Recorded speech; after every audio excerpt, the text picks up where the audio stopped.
Bonjour à tous et bienvenue à cette nouvelle vidéo de la programmation en Java avec le logiciel NetBeans.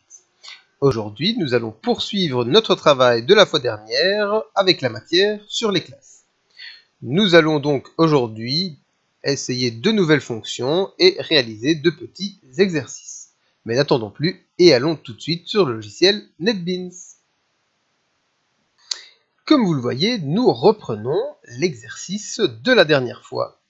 Alors, où en étions-nous? Eh bien, nous avions créé une classe point avec ces deux coordonnées et avec deux fonctions, une fonction qui initialise et une fonction qui affiche. Dans le programme principal, nous avons également créé un point. Nous avons utilisé les fonctions init et affiche que nous avons créées dans la classe point. Bien, on va continuer. Aujourd'hui, je vais commencer en vous expliquant ce qu'est un constructeur.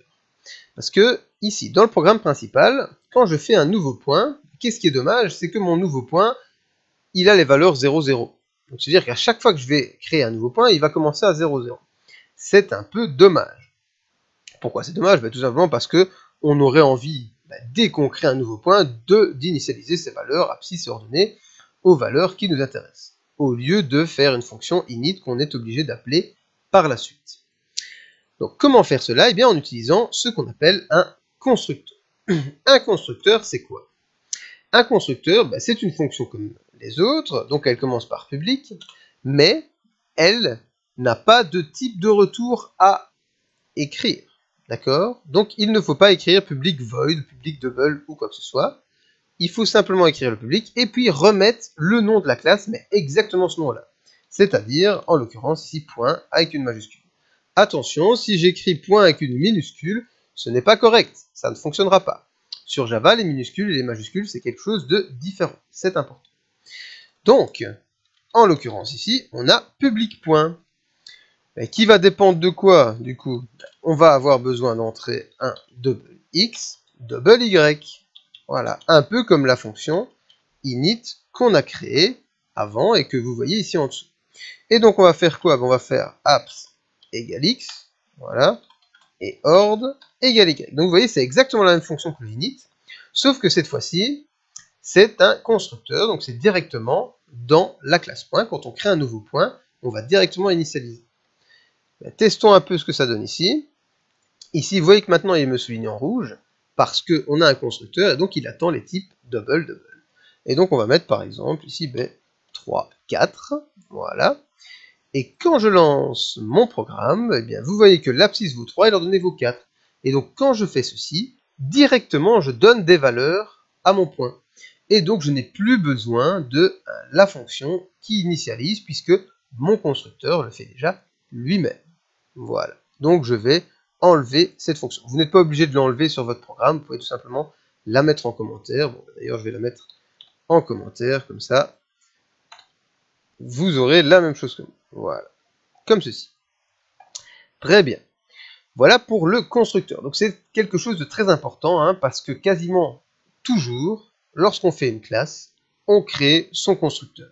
C'est beaucoup plus facile, comme ça, lorsqu'on crée un nouvel objet point, on construit directement ceci. Donc là, évidemment, je ne peux plus utiliser le init, donc je dois enlever ce code-ci.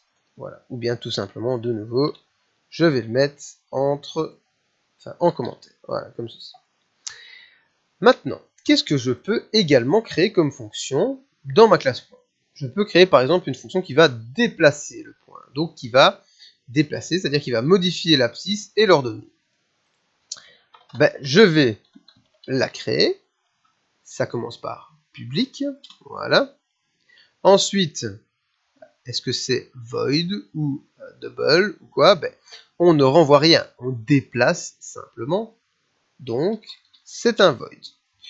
Bon, je vais l'appeler déplace, comme ceci. Est-ce qu'on a besoin de certaines valeurs pour pouvoir la déplacer? Oui, on a besoin de savoir de combien on la déplace. Donc, je vais créer des nouveaux doubles, par exemple dx et un dy, comme ceci.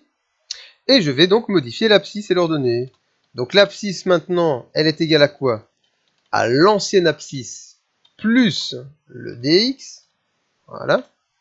Et l'ordonnée, c'est l'ancienne ordonnée plus le dy. Et comme ça, j'ai créé une fonction déplace qui me permet de déplacer mon point. Utilisons-la directement dans le programme. Donc avant de faire la fiche du coup ici, je vais faire p. Pardon, je peux faire comme ça, voilà, p. On a le déplace qui est ici, comme vous pouvez le voir. Voilà, je vais la déplacer par exemple de 1 et 1. Voilà, comme ça, on doit être à 4, 5 normalement. Et on va regarder si c'est correct. Eh bien oui, regardez, l'abscisse et l'ordonnée valent 3 et 4, et ici l'abscisse et l'ordonnée valent 4 et 5. On a bien donc augmenté de 1 l'abscisse et l'ordonnée. Donc ça fonctionne. Voilà. Alors, qu'est-ce qu'on pourrait également faire d'autre comme fonction? Ça, à vous d'imaginer toutes les idées que vous voulez d'ajouter comme fonction. Maintenant, je vais vous demander à vous d'essayer de trouver une nouvelle fonction. Alors, quelle est cette fonction que je vais vous demander? Eh bien, je vais vous demander de me créer une fonction qui permute deux points. Donc, c'est-à-dire que ici, je vais créer un deuxième point. Je vais par exemple l'appeler plutôt voilà, P1 et bon, je vais laisser P. Voilà, je vais laisser P comme ça, c'est plus simple. Les points P et Q, voilà. Et donc, je devrais permuter les points en appelant une fonction que j'ai appelée par exemple permute. À vous de voir ce qu'on met entre parenthèses, etc. Et donc, pour arriver à permuter les points P et Q. Voilà. Donc, je vous laisse essayer de construire cette fonction. Et ensuite, je vous demanderai également d'essayer de me construire une fonction de type distance qui calcule la distance entre deux points. Voilà. Donc, je vais séparer la correction de ces exercices en deux. C'est-à-dire que je vais d'abord faire une première correction pour la fonction permute, si jamais vous ne trouvez vraiment pas. Et comme ça, en ayant vu cette fonction, ça devrait vous aider pour arriver à calculer, à déterminer la fonction distance. Voilà. Eh bien, je vous laisse essayer de résoudre ceci. Bon courage à vous.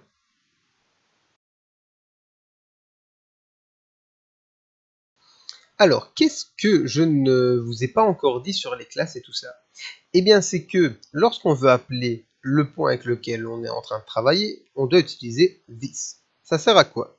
Eh bien, parfois, pour ne pas se compliquer la vie, ou pour se compliquer la vie, ça dépend de ce qu'on choisit, on peut par exemple ici, au lieu de mettre x et y, je peux remettre abs et ord. D'accord? Mais si je fais ça, ça n'a pas beaucoup de sens de mettre abs égale abs et ord égale ord.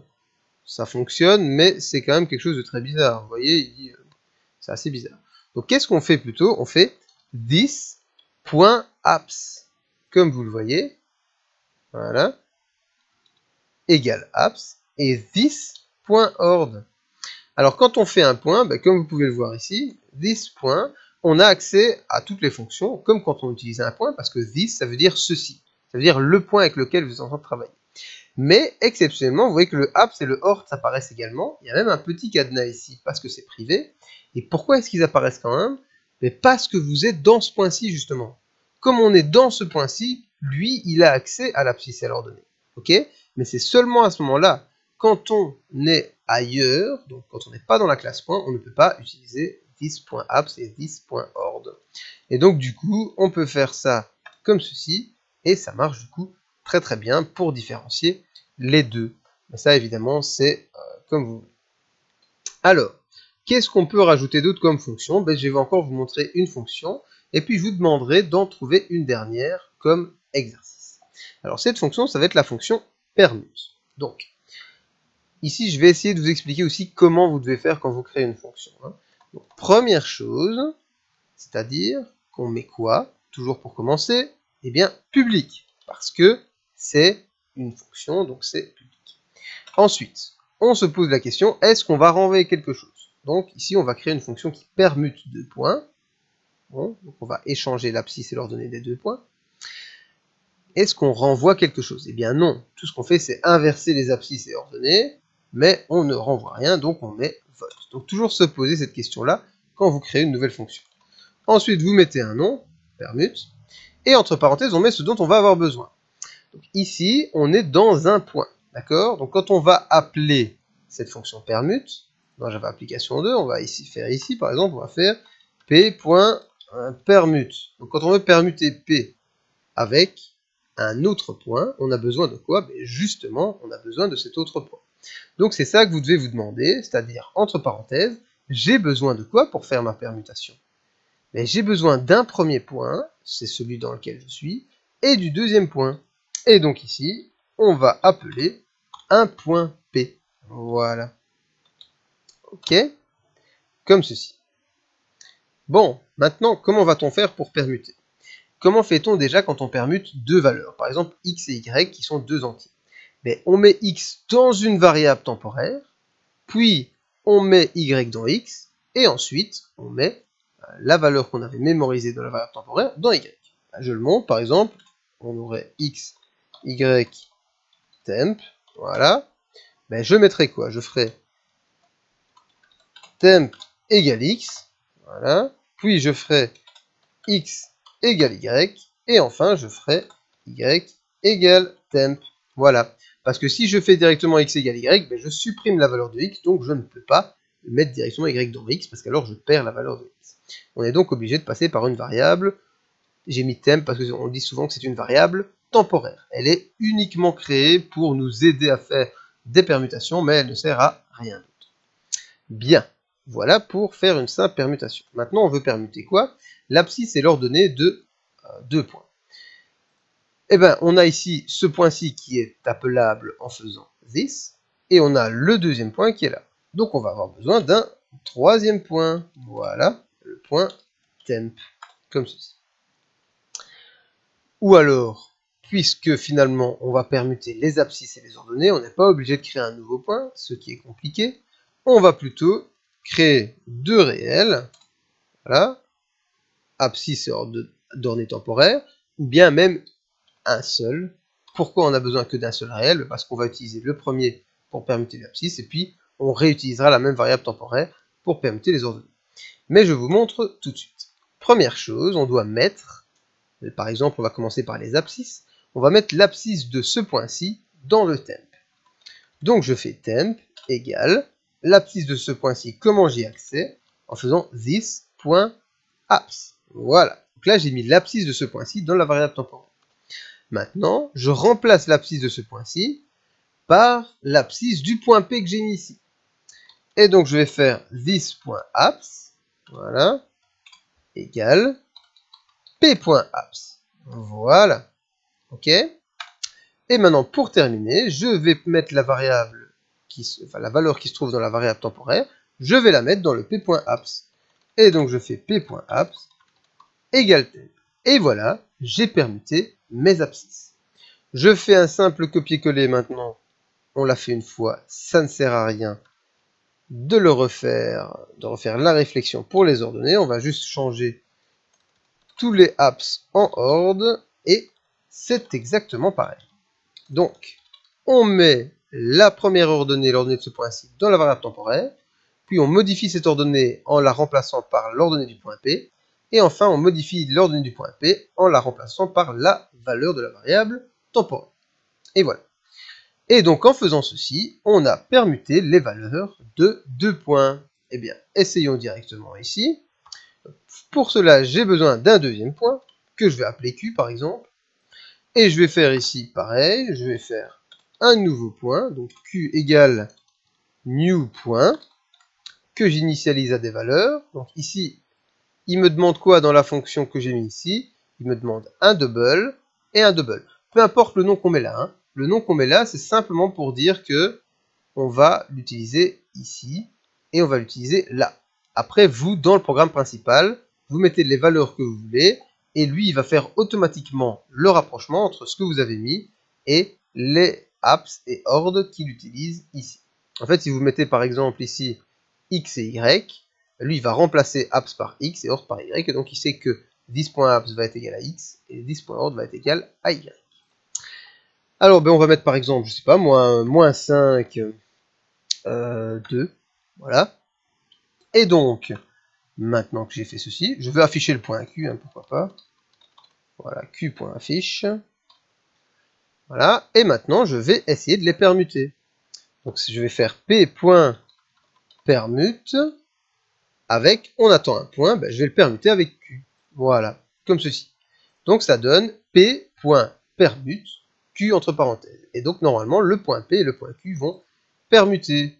Et du coup, on va les réafficher pour voir ce que ça donne. Voilà, donc on affiche d'abord toujours le point P et puis le point Q. Regardons ce que ça donne.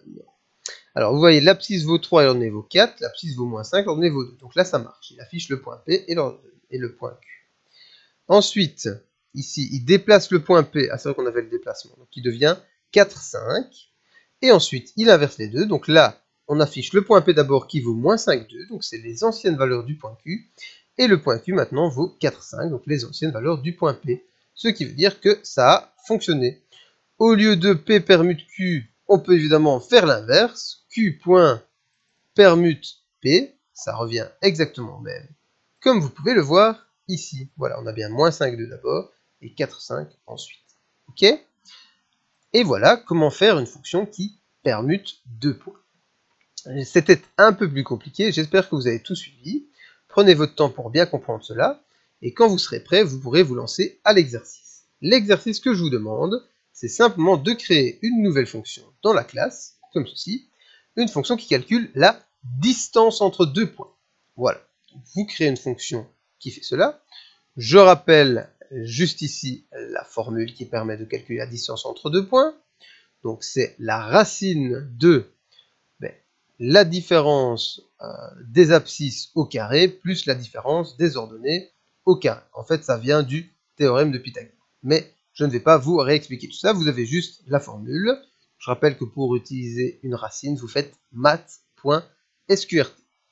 Bien, donc vous calculez la distance entre ces deux points, et lorsque c'est fait, eh bien, tout simplement dans votre programme principal qui est ici, vous calculez la distance entre le point P et le point Q, et vous affichez combien cela vaut.